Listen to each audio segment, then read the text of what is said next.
เงินญี่ปุ่นก็มีท่านผู้ชม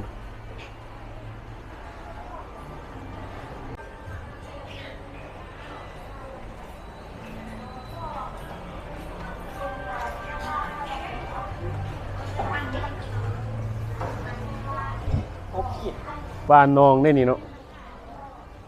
คือปลาแม่น้ำอ่ะ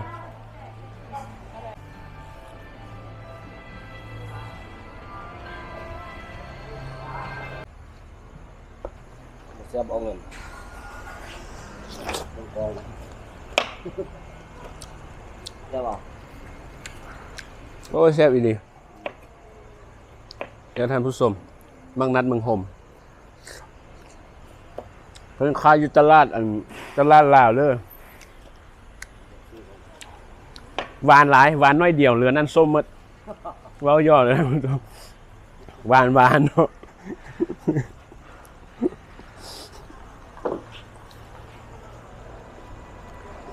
หน้ามันหนามใช่ไหมโอ้หน่วยเริ่มต้นหน่วยแล้วสวัสดีท่านผู้ชมทุกท่านพ่อแม่พี่น้องทุกคนมื้อนี้เสียงดาวอยู่ที่ตลาดลาวเนาะบ่ห่างไกลจากดงโดแล้วก็อยู่ตามเส้นทาง450ปีก็มีหลายบอน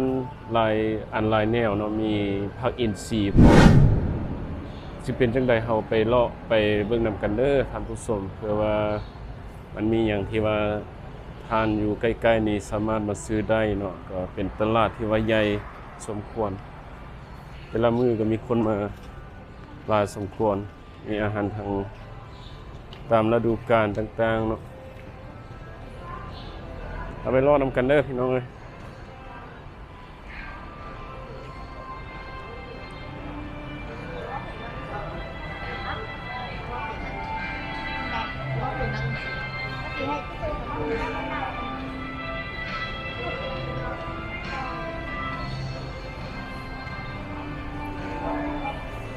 ก็ใหญ่ดิท่านผู้ชม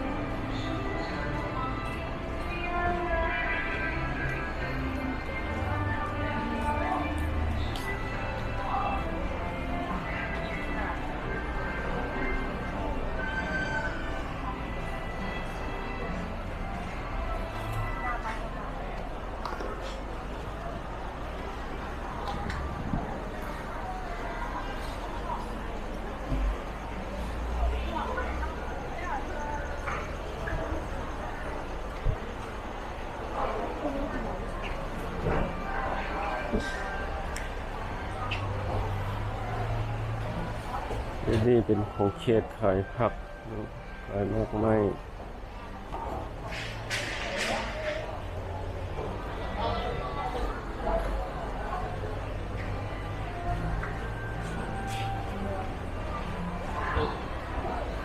เงินญี่ปุ่นก็มีท่านผู้ชม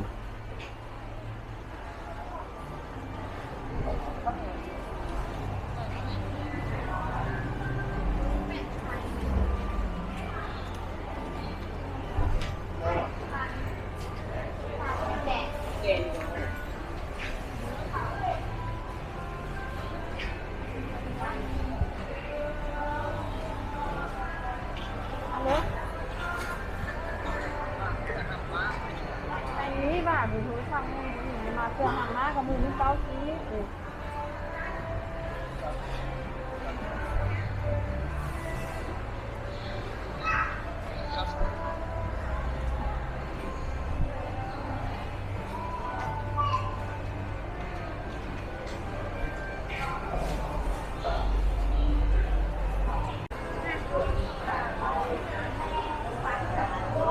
เอาปลาตัวบางใหญ่เนาะ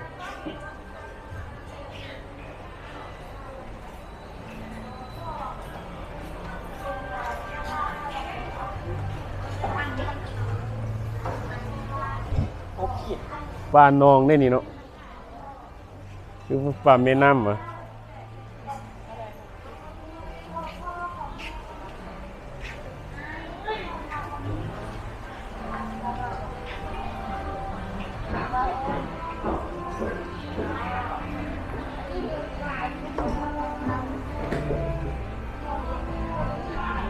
ตลาดใหญ่ดีพี่น้องเอ้ยเสียงดาวก็บ่ได้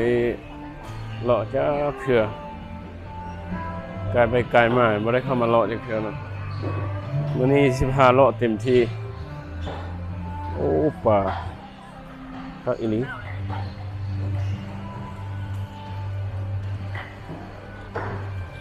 โอ้ป่าใหญ่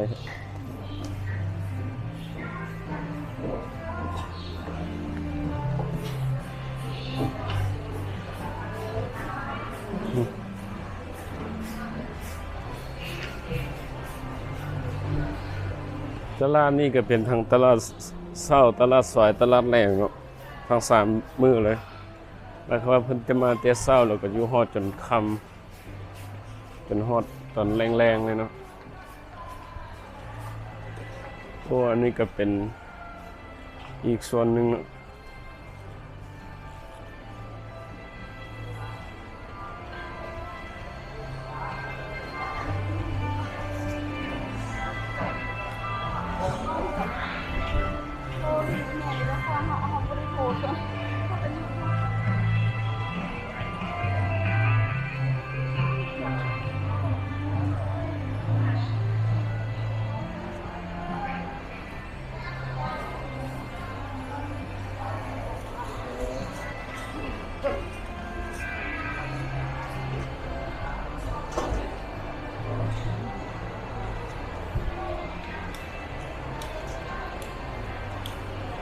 คิงแคงคิงดำ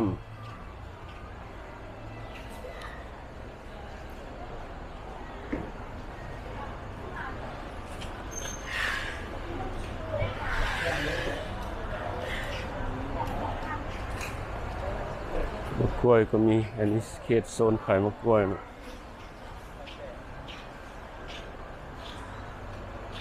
วีหนึ่ง4,000 กีบ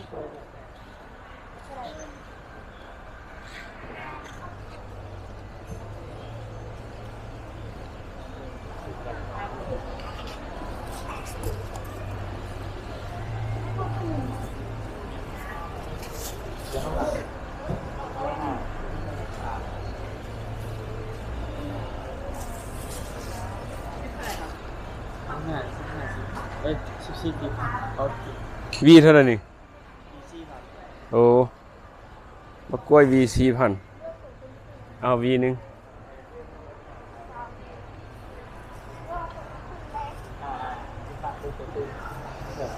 แล้วขึ้นไปให้ ค่าเดียวกันเลยรถไปสบอกคือจับเป็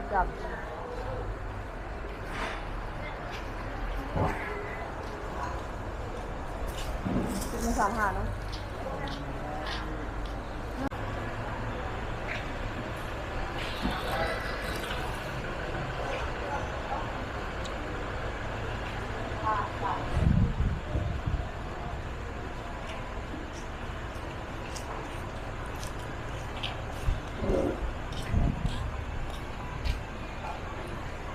โล5,000ละโล5,000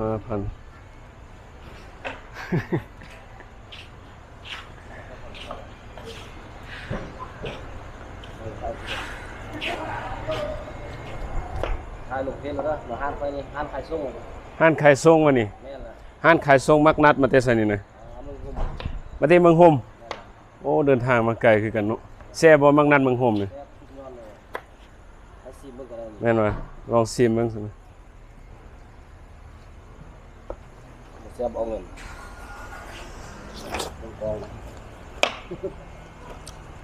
ได้ป่ะ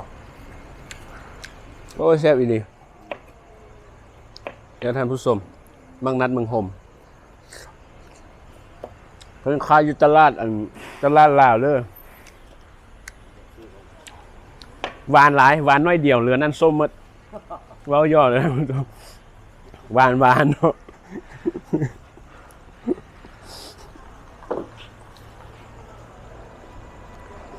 หน้าบนหนามไทยนะ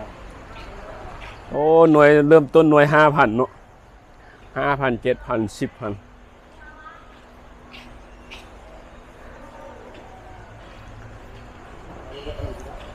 เอาให้เดนหน่วยหนึงนี่เอา บ่ปอกก็ได้อืม ยากเกิด เด็ดเอาอันนี้ออก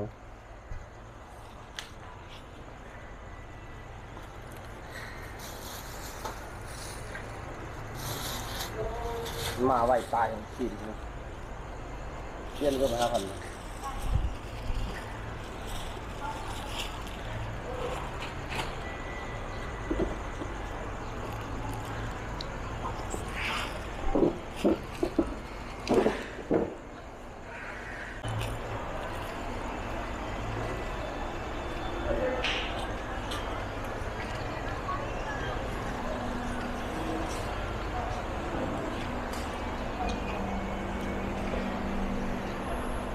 โ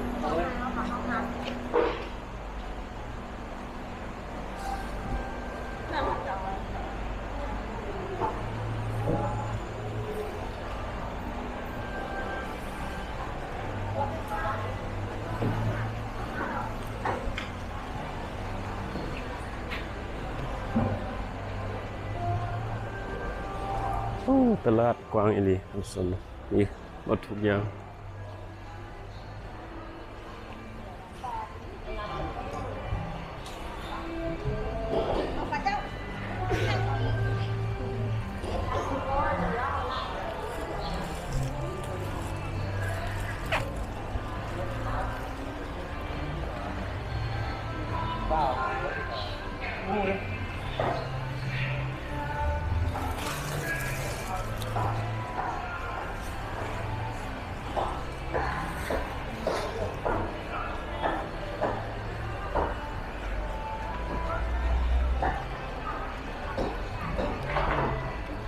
นี่มันขายซีน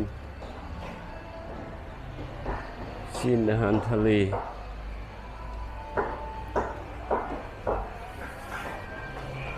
ซีนอาหารทะเล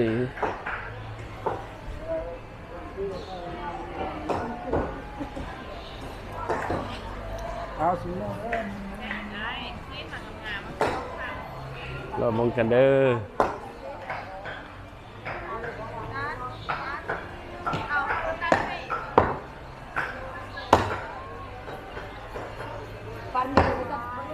ค่าหมูค่าจังได๋นี่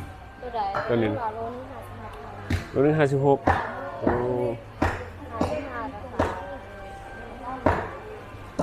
้เข้าใจรอบมันก่อน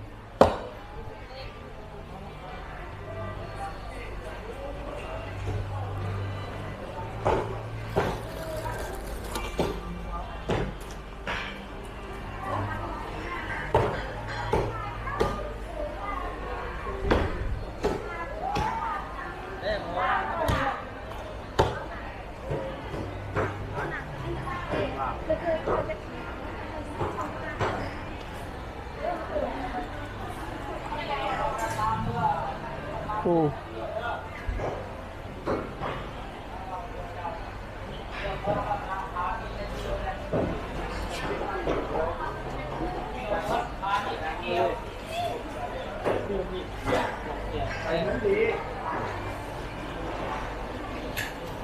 นึ่งขายปลากระสังโอ้สมปลาดุก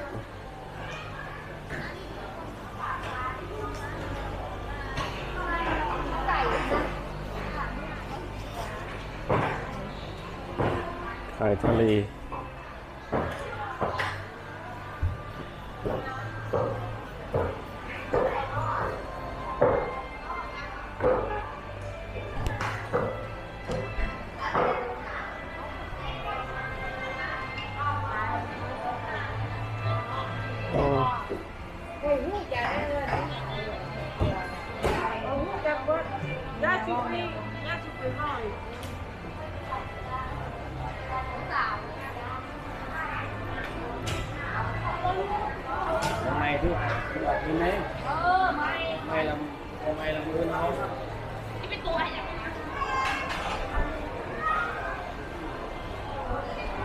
นั่นอาหารแซ่บบ้านเฮาปลาแดก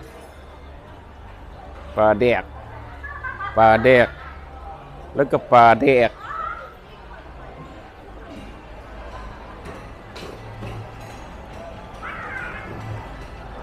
หนังเค็มหนังควาย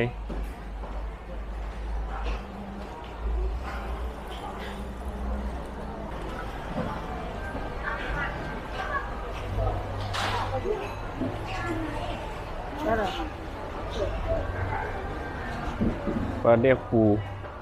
ปลาเด็กปลาโอ้โซนขายปลาเด็กอันนี้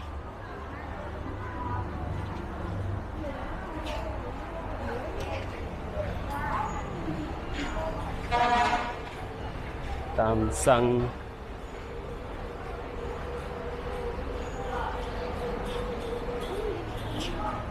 ขายอาหารสุกอาหารแห้งข้าวต้มขนมข้าวจีอาหารเป็น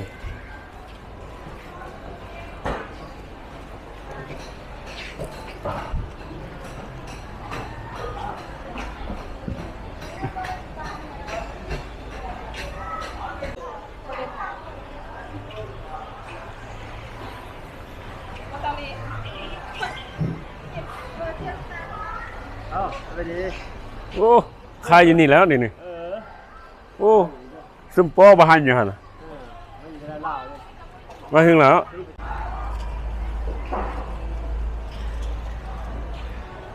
โอ้โต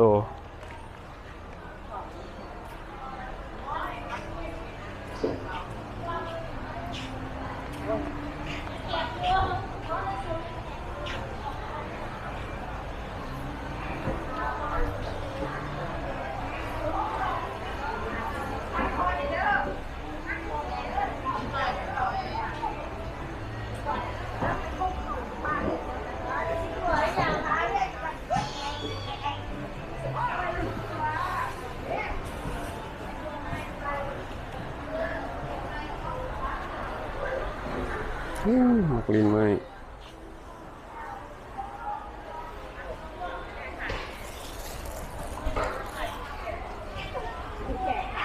มีแขกหลานแล้วพี่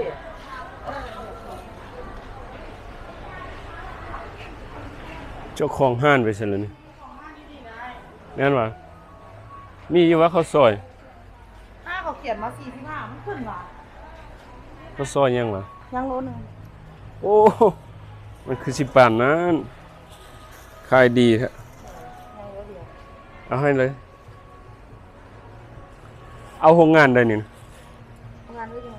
ฮะ ทำงานด้วยยง เอ้ยยงสมพ่อว่าแซ่บมาฮอดนี่ก็ถือว่าสิ้นสุดเนาะพาทานผู้ชมเลาะตลาดก็ถือว่าได้สิ้นสุดลงมาฮอดนี้ก็เข้าใจท่านที่ติดตาม